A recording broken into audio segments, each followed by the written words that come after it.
$1.3 billion valuation वाली company के मालिक के सामने ऐसी कौन सी स्थिति आ गई थी कि उन्हें अपने 10,000 स्क्वायर फीट के ऑफिस को छोड़कर 136 स्क्वायर फीट के ऑफिस में शिफ्ट होना पड़ा और अपने एम्प्लॉयज़ के साथ जो मीटिंग वो एसी हॉल्स में किया करते थे वो मीटिंग अब उन्हें शिवाजी पार्क जो कि मुंबई में स्थित है वहाँ धूप में करना पड़ा। दोस्तों, आज एक ऐसे प्लेटफॉर्म और एक ऐसे बिजनेसमैन के बारे में बात करेंगे जिन्होंने मुझे तो प्रेरणा दी है और इस वीडियो के माध्यम से अगर आप इसको अंत तक देखेंगे तो शायद आपको भी ये बहुत प्रेरणादायक लगेगा। आइए दोस्तों शुरुआत करते हैं। दोस्तों, इनके फाउंडर को आप शायद ही नाम से जानते हों, लेकिन इनके प्रोडक्ट को, इनकी वेबसाइट को आप ज़रूर जानते होंगे और आपने ढेर सारी मूवी टिकट्स इस प्लेटफॉर्म से बुक करी होगी। जी हाँ दोस्तों, आपने सही पहचाना, मैं बात कर रहा हूँ बुक माई शो की। दोस्तों, बुक माई शो के आइडिया का बीज आशीष जी के दिमाग में कैसे आया, आइए उनसे ही सुनते हैं। But you're right, it was the genesis really the commercial that I heard, and I sort of connected that with the challenges that were faced by the youth in India, where there was no information, there was black marketing of ticket, there was information arbitrage, there was no democracy of information. You would get lathi charged even after spending a night outside a stadium to buy your tickets overnight, and you still couldn't get it because touts had bought it. And how do you sort of clean up that? And that was really the idea. कई बार होता है कि कोई idea हमारे दिमाग में आता है और वो हमें इतना पसंद आ जाता है, इतना कन्विंस कर देता है कि हम उस दिशा में आगे बढ़ने लगते हैं। यही चीज़ आशीष जी के साथ भी हुई। जैसे ही आइडिया उनको क्लिक हुआ, उन्होंने तुरंत अपने 2 दोस्तों से बात करी और कंपनी स्टार्ट करने की प्रोसेस भी शुरू कर दी। दोस्तों, एक प्लेन पेपर पर पूरा प्लान बनाया गया और एक CCP फंडिंग हाउस था जिन्हें हम चेस कैपिटल पार्टनर्स के नाम से जानते हैं। आशीष जी ने वो प्लान को उनको फैक्स कर दिया। CCP पार्टनर्स को भी वो प्लान ठीक ठाक लगा और उन्होंने एक बेसिक फंडिंग करने का निर्णय किया। अब आशीष जी को कंपनी स्टार्ट करने के पहले ही फंड मिल चुका था, लेकिन आशीष जी ही बताते हैं कि ये सिचुएशन बड़ी ही डावाडोल होती है। आइए सुनते हैं। I keep telling people that more companies die out of indigestion than starvation. I think that hunger goes away from companies and that enthusiasm to run goes away because they've been funded, they become fat and lazy. There's too much money, they start doing lazy things. To address a consumer's need, they think the best thing to do is to do an ATL campaign and spend money in a newspaper and take full page ads. So I think they become lazy. सब कुछ जैसा सोचा था वैसा शुरू हो गया था। एक बढ़िया ऑफिस ले लिया, बहुत सारे एम्प्लॉयज़ कंपनीज में आ गए।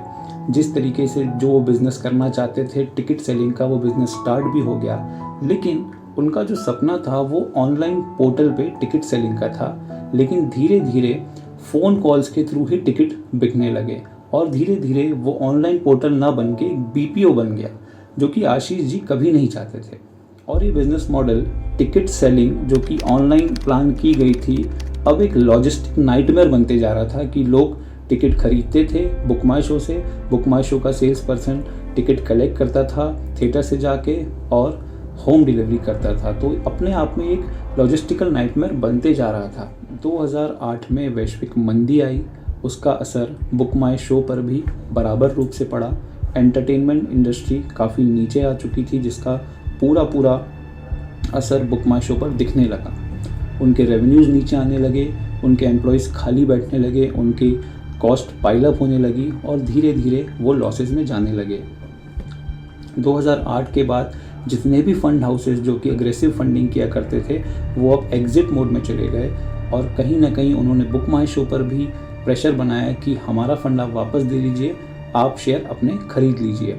आशीष जी और उनके को फाउंडर्स ने यही डिसीजन लिया कि हम अपने शेयर वापस खरीद लेते हैं और फंड हाउस को पैसा लौटा देते हैं। तो दोस्तों, बिज़नेस शुरू करने के पहले पैसे का मिल जाना, बिज़नेस चलते चलते पैसे वापस लौटा देना, ये एक ऐसी स्थिति बन रही थी जो कि कोई भी बिजनेसमैन नहीं देखना चाहता है।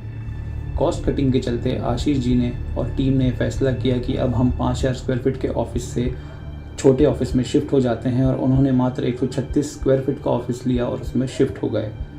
उनके पास अब सैलरी देने के लिए भी ज़्यादा पैसे नहीं बचे थे और वो ये सब बातें एम्प्लॉयज़ को बताना चाहते थे, लेकिन पहले जो मीटिंग वो एसी हॉल्स में किया करते थे अपने एम्प्लॉयज़ के साथ, इस बार उन्होंने अपने एम्प्लॉयज़ को शिवाजी मैदान जो कि मुंबई में स्थित है वहाँ पर बुलाया और ये सब बातें उनके सामने रखी कि अब हमारे पास आपको सैलरी देने के लिए ज़्यादा पैसे नहीं बचे हैं, हम मात्र 2 से 3 महीने की सैलरी आपको दे सकते हैं। तो हमें 2 से 3 महीने में कुछ ऐसा काम करना है जिससे कि हमारी कंपनी आगे बढ़े, अदरवाइज़ हमारी कंपनी बंद हो जाएगी। और जिसका डर था वही हुआ।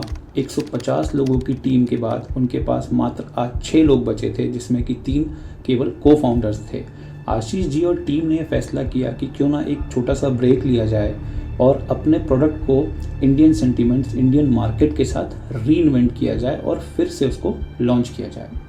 दोस्तों, यहाँ एक बात बहुत अच्छी और नोट करने वाली है कि जो भी बिजनेसमैन है, जब उसका एक बुरा समय आता है, जब वो बहुत नीचे रहता है, तब भी अगर वो अपने बिजनेस मॉडल को सबसे आगे रखता है तो ज़रूर वो कहीं ना कहीं सक्सेसफुल होता ही है आगे जाके। अगर उस टाइम आशीष जी ये मान लेते कि नहीं, अब सब कुछ ख़त्म हो गया है, मैंने सब कुछ ट्राई कर लिया है, अब आगे मैं नहीं बढ़ सकता, हो सकता है बुक माई शो आज जिस जगह पर है वहाँ पर कतई नहीं होता। 1.5 साल बाद वेबसाइट और मोबाइल एप्लीकेशन पर भरपूर काम करने के बाद बुक माई शो को रीलॉन्च किया गया और इस बार रिस्पांस देखने लायक था। मार्केट की स्थिति भी अच्छी हो चुकी थी, हमारे हाथ में डेबिट कार्ड्स और क्रेडिट कार्ड्स आ चुके थे, हम ट्रेन के टिकट IRCTC से बुक कर रहे थे, तो कहीं ना कहीं हमारा ऑनलाइन ट्रांजैक्शन पर विश्वास बढ़ते जा रहा था। और इसी कड़ी में जब बुक माई शो वापस से लॉन्च हुआ तो लोगों ने उस पर तुरंत विश्वास किया और कहीं ना कहीं उसका रेवेन्यू फिर से बढ़ने लगा। 2013 के आते आते बुक माई शो लगभग सभी मल्टीप्लेक्सेस से टाइप कर चुका था, सभी इवेंट प्लेयर से टाइप कर चुका था, तो कहीं ना कहीं वो अपनी मोनोपोली क्रिएट करने की राह में आगे बढ़ चुका था। दोस्तों, आज भी जब टिकट बुकिंग की बात हमारे मन में आती है तो बुक माई शो एक ऐसा प्लेटफॉर्म है जो सबसे पहले हमें हिट करता है, हमें क्लिक करता है और कहीं ना कहीं ये बुकिंग का एक सिनोनिम बन चुका है। आज बहुत सारे प्लेयर्स बुकिंग को लेके मार्केट में है, लेकिन जो रेपुटेशन बुक माई शो ने बनाई है वो अभी दूसरी कंपनीज को बनाने में काफ़ी समय लगेगा।